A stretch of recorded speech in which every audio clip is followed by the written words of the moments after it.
Olá a todos! Dando continuidade aos métodos iterativos, vamos ver agora o método de Gauss-Seidel.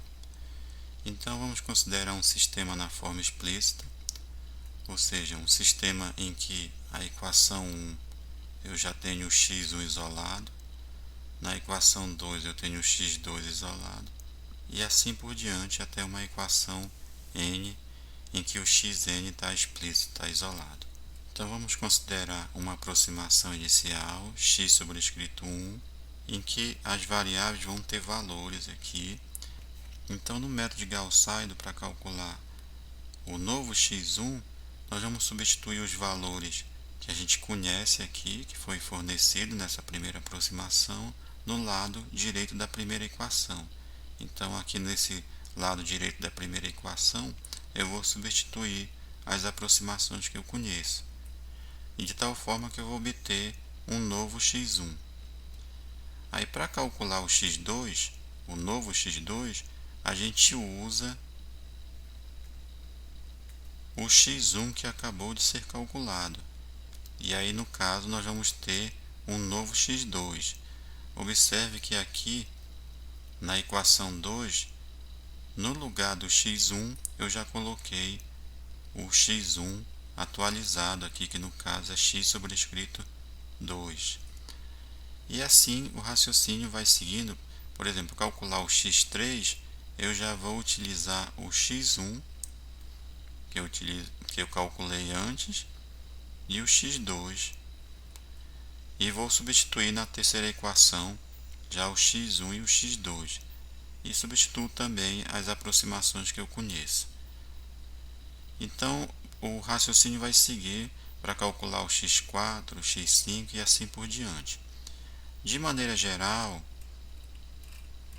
de posse de uma aproximação xk, obtemos a aproximação xk mais 1 da seguinte forma. Aí observe que quando eu vou calcular o x1, eu uso as aproximações conhecidas.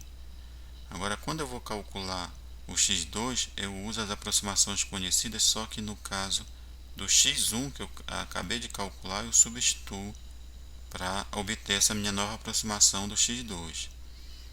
Para calcular o x3, eu vou utilizar já o x2 e o x1 e as outras aproximações que eu já conheço. E assim por diante, até a enésima equação, em que eu utilizo todas as variáveis que eu calculei anteriormente, as variáveis já atualizadas. E em notação mais compacta, o método no caso aqui é Gauss-Seidel, ele consiste em partir de uma aproximação inicial das variáveis, obter novas aproximações através dessa fórmula de iteração. Aí observe que para eu calcular a variável i, eu vou sempre ter o valor do b aqui, menos dois somatórios aqui. O primeiro somatório ele vai consistir em utilizar as variáveis que eu acabei de calcular. Então aqui no caso eu estou sempre utilizando a atualização k mais 1, a mais recente. Aí menos o outro somatório que vai consistir em utilizar as variáveis que eu ainda não atualizei. E o critério de parada, quando é que a gente deve parar? Então a gente continua a gerar aproximações até que um dos seguintes critérios sejam satisfeitos.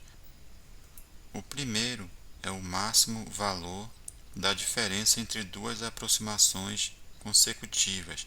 Então esse máximo valor absoluto entre essas duas aproximações consecutivas ele tem que ser menor que uma tolerância. Então, nesse caso, o xk mais 1 ele vai ser a solução procurada, vai ser a nossa solução numérica. Aí a gente tem que considerar também o número máximo de iterações, pois pode acontecer que o sistema não seja convergente, e para ter esse respaldo de não ter um loop infinito, a gente considera um número máximo de iterações. Então, na próxima aula, nós vamos resolver esse exemplo aqui utilizando o método de Gauss-Seidel. Então até lá e obrigado.